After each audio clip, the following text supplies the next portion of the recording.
Hey guys. Hello legends. We realised that we've had a video sitting in our minds that's been long overdue to actually make. We haven't done a boat tour of Nandji since we first bought her, which was about 6 years ago, and since then we've done so much work on her. We've basically replaced everything from like the bow to the stern on her, including the engine.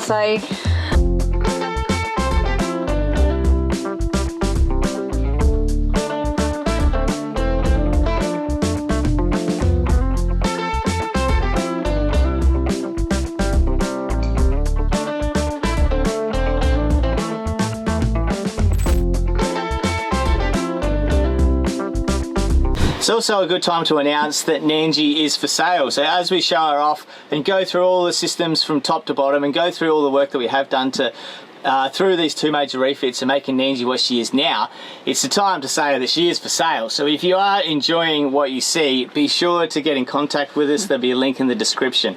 Yeah. So after 6 years of sailing on Nandji, we feel that we're ready to upgrade our vessels as our family grows. We want our family to grow. Yeah, it's time for us to move on to a bigger boat. Let's get straight stuck into it because there is a lot to go through over Nandji. And Talila's asleep, so we need to utilise this time while we can. She's a 40-foot monohull cutter rig sloop. Bruce Roberts. Most Bruce Roberts are actually steel boats, but this one is strip cedar sandwiched between fiberglass. So I think it's like epoxy. Yeah, so it's got like a super thick hull and thick layer of fiberglass on both sides of wood. Nandji was built by a boat builder on the northern coast of New South Wales. She was launched in '96, and we are the fourth owners, I think, from memory. Okay.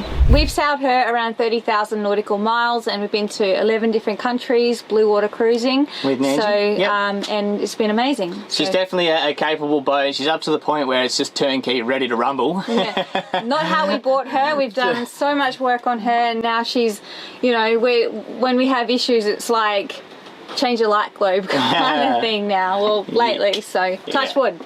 That's true. Starting up on the bow, it's a Harken furler with 110% Genoa with sunbrella on the outside. We have a new pulpit. We replaced this in 2019, and a new bow roller with my special little design. To fly the asymmetrical spinnaker, we have a bowsprit that extends out. It sort of locks in with locking pins, and you can pull it back in. We have a new windlass, Muir Storm 1250 windlass, which is installed in 2019 as well, I think, from memory. The inside forestay, being a cutter rig, we have a sail on that, but our stay sail goes on this, but it's a Hankon sail, which is in the sail bag here at my feet. The ground tackle on Nandji, what's at the bottom of the anchor chain, we have 8mm anchor chain with 92 meters, and then it's a Manson Supreme 20 kilo at the end of that, which is holding us right now. The spinnaker whisker pole just sits in its little cradles on the side there. With Nandji, we just have a big flat deck, which is actually one thing that really attracted us to it initially, because you know, Benita can get some of these ones done. And we walked through, so all the standing rigging we replaced before we left Australia, so that's it's 6 years old now. Nandji is very well rigged, having an inner forestay, 2 backstays, and we also have 2 running backstays for when we are sailing as a cutter. So there's 14 wires that hold up the mast, which is a lot of standing rigging compared to a lot of vessels these days. So that was another thing that actually attracted us to Nandji. We wanted solid, safe, sturdy, it's gonna stay upright, get us point A to point B. That's what she's done. This anchorage is really doing me in because it's extremely rolly, but we'll still run through what we've got going on. So at the mast here, there's the staysail halyard, there's the halyard for the Genoa, then there's a spare halyard coming out the top of the mast for the Genoa, so that's just towed off to the side. We then have a spinnaker halyard as well, so that's 4 halyards that go to the top, and then the mainsail as well, so there's 5 halyards that go to the top of the mast. All of that is hoisted from at the mast here. Reefing points are also at the mast, so when we are reefing, you come up here So the mainsail is a full battened triple reef mainsail. We put a 3rd reef in it recently. We also stitched the new leech on it, new foot, and all the eyes were redone. So the sail has been rejuvenated. It is getting a bit older. It is the original sail that we had on Nandji, but it's still in good condition and you can still definitely sail with it for the next few years. The stay sail we don't actually use that often. It is good for when we sail to windward. Being a cutter, you get a lot more power up on the bow, so you can really cut through waves and push through the sea. So that's when we really use the stay sail. The sail locker, we also have a storm jib, which was cut to fit this boat. It's rarely used, but it's in good condition. That's tucked under the v-berth. And then we have the asymmetrical unicorn fart, which is a sick sail and so much fun to sail with. Here is some stunning footage of us sailing to Thailand on our recent passage back from Indonesia. But the unicorn fart, it's so much fun sailing with the big asymmetrical, and it only needs a puff of wind and Nandji's up and moving. So unicorn fart for the win. So in the cockpit, we have the CPT autopilot, which is a belt-driven autopilot off of the wheel. So that controls the wheel which steers the boat's rudder, as we have a separate hydro vane, which is the wind vane, which has an individual rudder to itself. But the autopilot, the CPT autopilot, is belt driven off of the wheel, which steers Nandji's rudder. There's 3 self-tailing winches and one winch where you need to tail yourself.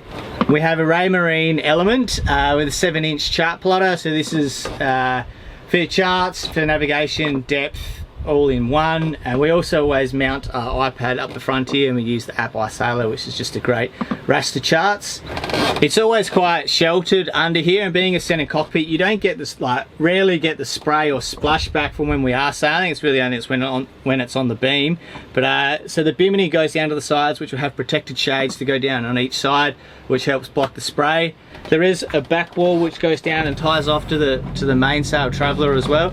And so all these 3 sides sort of connect, so you have your own little cocoon in here if it is really wet outside. The spray dodger at the front, you can zip up the middle bit, which we love, so rather than being a hard thing, because it does get really hot in there, and so being able to unzip and roll up the front makes a big difference for temperature inside the cockpit. There's then 3 anchor points around the cockpit.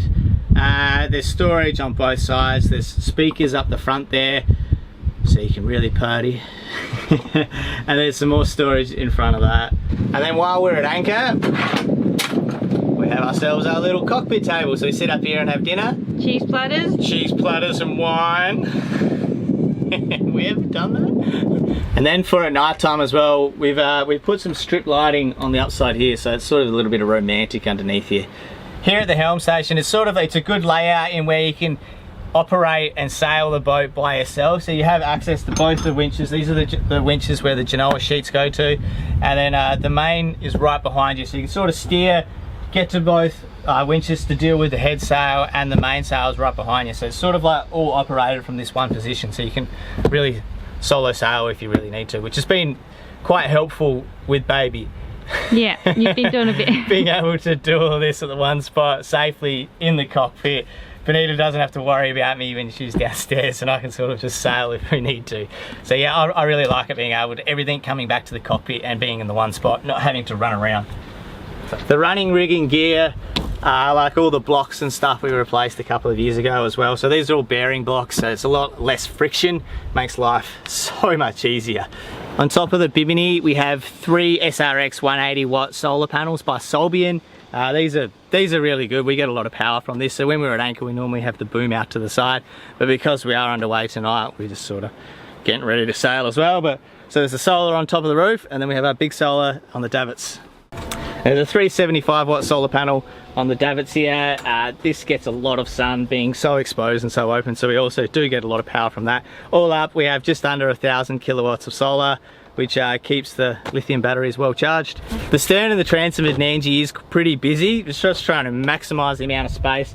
So with the davits being lifted up a little bit, I'd put my surfboards under there for extra storage. There's the hydro vane rudder, which is offset. So this is the wind vane that I was mentioned earlier. 95% of the time when we're under sail, we're using the hydro vane to steer us. It's just so reliable. Once you learn to balance the sails really well, usually means you just have a little bit less sail out than what you could be if you're really aggressively sailing. But just as we're cruising, you know, we rely on that for everything, through squalls, through anything. It's all about the hydrovane rudder. Rob Dog, straight away on our next boat, Yamaha motor, wind vane. Done. Then on starboard, we recently put in this pole here. This is for a wind generator, which we just never got around to getting yet. Nandji's always been a work in progress, so we're always doing upgrades as we sail along. So we installed this pole ready for a wind generator to be mounted on top, so that's something that could be done. But it's also for an outboard hoist. This outboard hoist is also life-changing, so now you can lift the outboard up and down by itself. We used to lug it through the swim ladder, so outboard hoist, big plus. And then hanging off the transom on either side, that's where we have our gas. Nandji is cooking with gas, so there's two 12-kilo fiberglass bottles off the side. They're awesome. Who could forget the old rod holder here? This is where everything goes down. All the top sides were painted back in 2019 with all grip, so they're still looking mint. We redone the deck as well in 2020 with Kiwi grip, so all of the outside exterior is all fresh. And then Nandji's just gone back in the water after getting a fresh bum as well, so we've got a fresh coat of a couple of coats of international anti-foul on the bottom as well. There's no longer the auto prop on board. We have that as a spare, so attached to the shaft now is a fixed 3-bladed prop. And I can't think of much else to do upstairs, so let's go downstairs and see Benita.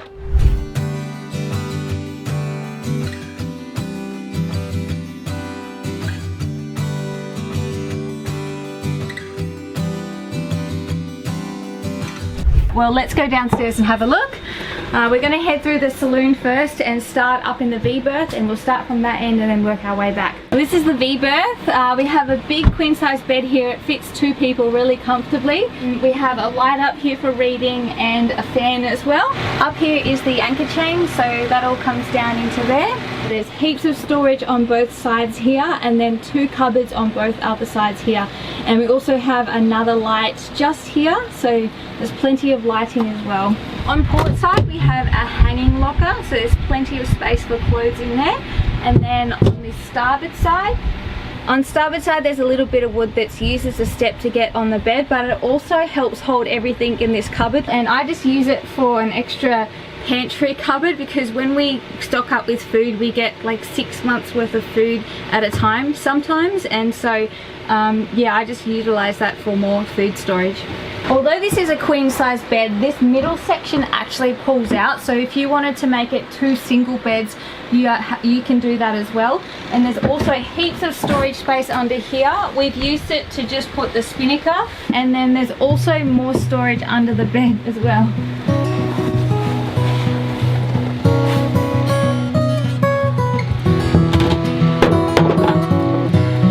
That storage space on both sides, and there's also a big V triangle space up the front as well. We used to have an extra spare water tank there, so I think it was like 150 litre water tank, but I think it got old and it burst, so we don't have that anymore, but you could put an extra water tank up the front.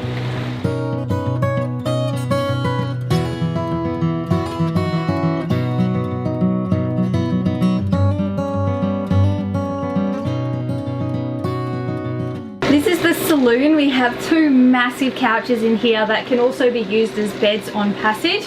They're really comfortable, and yeah, it's a great space. Like, this part is a really big living space, I think, for a monohull, 40 foot. Lots of storage space on both sides, and then also under the couches as well. So back here we take the cushions away.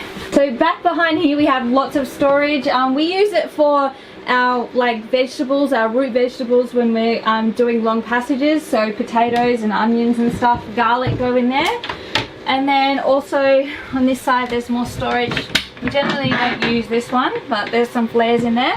Underneath the couch is our water tank, which is a 200 litre water bladder. On the other side there's lots of storage again, and then also under the couch as well. So under this couch Josh has some tools under there. We also have our grab bag under there, and along here is our watermaker.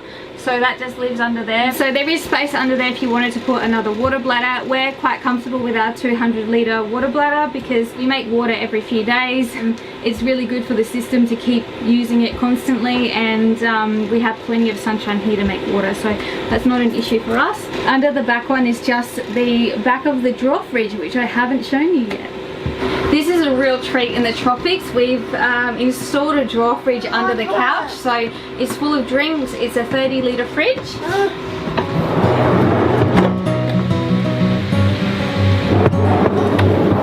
And if you like the hard stuff, we've got a secret little drinks compartment here in the middle of the table. We just pull this out. On starboard side we have this big storage area here as well, where we keep all of our plates and all of our cooking gear. There's also heaps of storage under here as well.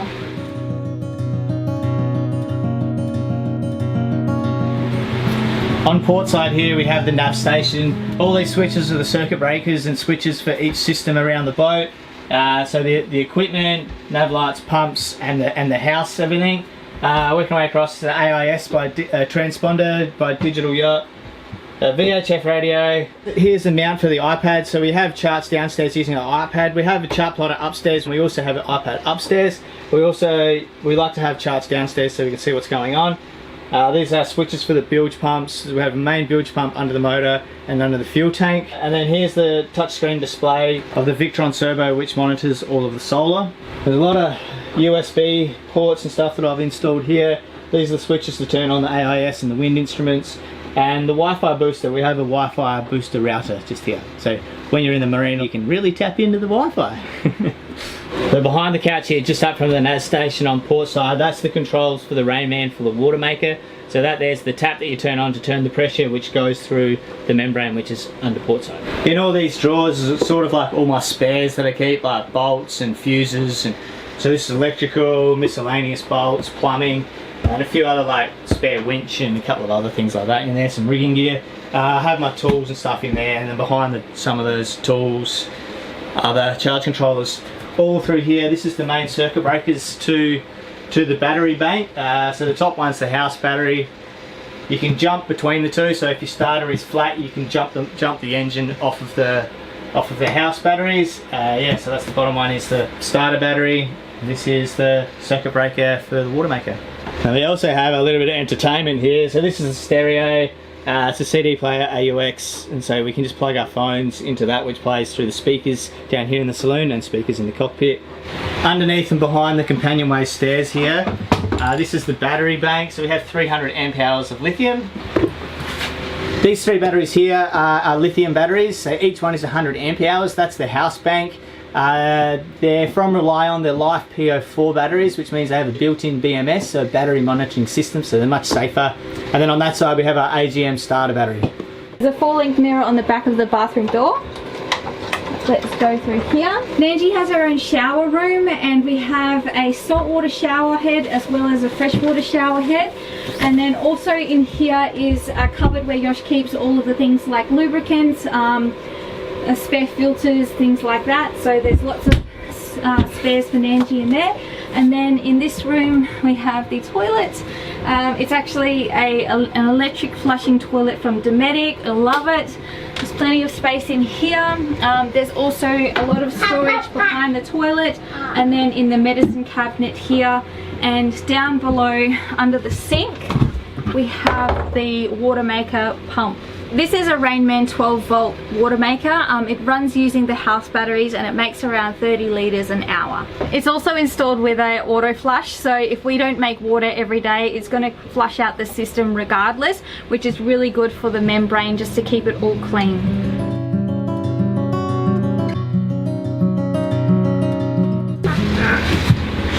Okay. Next we have the galley.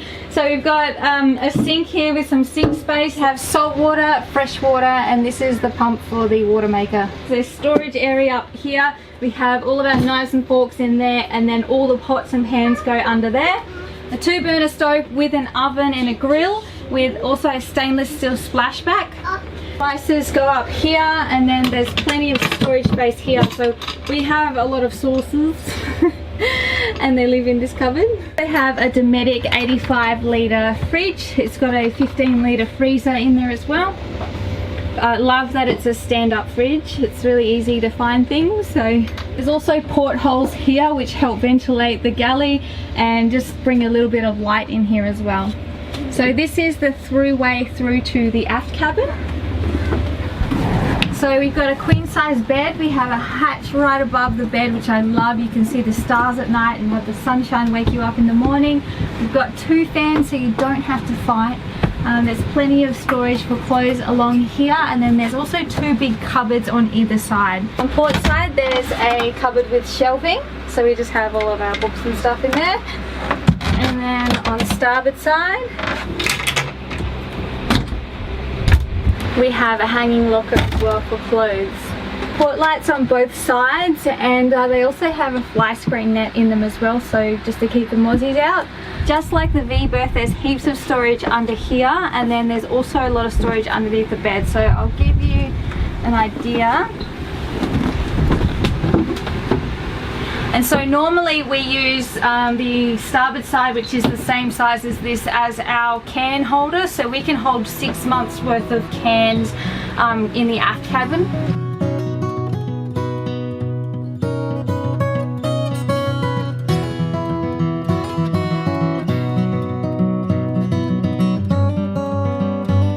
So under the aft cabin floor here, under the carpet, this is where the shaft is. So we repowered Nandji a couple of years ago and we put a whole new drive system in. So that includes a new PSS shaft seal and a new stern tube. The great thing about a centre cockpit is the access you get to the motor, and that was one of the first things that attracted us to Nandji. So we can pull out the panels along this side, at the back, and also in the bathroom area. So we have access to the motor on 3 different sides, and it's all under the cockpit floor. So this is the best upgrade I think that we've done to Nandji. When we repowered it, we installed a Yanmar 4JH5E 54 horsepower engine. It's like the biggest motor we could fit into the space basically. So it's the last engine before anything was computerized, so it's just all mechanical. It has an electric lift pump and everything else is just mechanical. So it is easy to work on, easy to fix if you ever have any problems, but we haven't had problems with it. So it's nice, easy access to work on where it is. We've done 1,850 hours now on the motor. It runs like an absolute dream. I really like to keep the maintenance on it, change the oils every 200 hours, change the filters, service it every 200 hours. So yeah, that's Fang, runs like an absolute dream. Nandji being a centre cockpit, the steering is all hydraulic, so the wheel attaches to a chain that comes down to a hydraulic pump. Hydraulic lines go back to the stern where there is a ram that pushes the rudder side to side. With the Yanmar, we installed the larger gearbox, the ZF30 gearbox, just so it's bigger, heavier, dutier, and it can handle like sort of slamming it in forwards and backwards and that. So like the bigger, bulkier gearbox, it's rated for the Yanmar's 75, even up to the 100 I think. But so we got the big gearbox. Rather than use it as standard coupling off the back of the gearbox, we use the Sigma drive. The Sigma drive's like a pivotal joint, so it allows up to 7 degrees of play. But still the alignment is perfect, then put the Sigma drive in. But so if we were to hit anything or bump it, or if anything to cause a little bit of a misalignment, that'll cover that up, so we'll never get any vibration through the shaft, so it's always going to be dead center. When we repowered Nandji, we installed a brand new stainless steel 300 litre diesel tank at the front here, custom built to fit that space, just to maximise the amount of diesel we could get on board. Safety wise, we have fire extinguishers in the forward cabin, saloon, and in the aft cabin, and in the kitchen area here. We have an EPIRB, and we have all the flares behind the cupboard on the starboard side. To keep Nandji cool, we have 6 Sirocco fans positioned throughout the boat, so 2 in each area, except the toilet. But Ed wouldn't let me get one in the toilet. Shouldn't be spending long enough in there anyway. If you're a bloke, you know that. Well, that's Nandji, girl. We hope you enjoyed the tour. We love our boat. It's been the best home for us for the last 6 years, and it was the best life decision we could have made in purchasing Nandji. She's taken us to so many amazing places, and I think that we are finally ready to part ways with her. We've done so much work to her, so we love her so much, but we are ready to give her up for the next owners, and she's going to be a great boat for whoever does purchase her in the future. Yeah, I feel kind of a little bit jealous of the next buyer because all the major jobs have been done on her. So just turn the key and go sailing. Yeah, I know. But for us and our plans, we are looking to buy a bigger boat. We decided to sell her here and now because we're in Southeast Asia. There's a lot of boats for sale. There's a lot of people looking for boats, so it's the perfect location. Also, we are looking to grow our family, so we want a bigger boat for all of us and crew as well to help us sail. And I guess looking for boats here in Southeast Asia, we have all our stuff here, so we can just take everything off Nandji, put it onto the next boat, and the journey continues. We're not going backwards. We're not skipping anything. And we've been planning to cross the Indian Ocean for so long now, and through delays and everything, we are still here. But we really want to continue the journey going forward. Yeah, so if we can buy a boat here, then we absolutely will. Yeah. So that's the dream. And so Absolute dream. We've just been shopping around. And I guess we're going to make a video coming up on the type of boat that we're looking for to purchase as well, which would be really interesting. Yeah. So subscribe to the channel if you haven't already. Yeah, and if you are interested in purchasing Nandji, head over to our website. There's all the lists of everything that we've done to Nandji. Everything that's on board and the price and way to get in contact with us. So if you are interested, please flick us an email. We'll speak to everybody and we'll definitely do our best to respond to everybody, whoever reaches out. So. Yeah. So I think we'll be doing a few live chats on our channel coming up as well. So stay tuned for that. And otherwise, I hope you enjoyed it. And if you're interested, get in touch. Yeah. All right. Thanks, guys. Thanks, guys. See ya. See ya.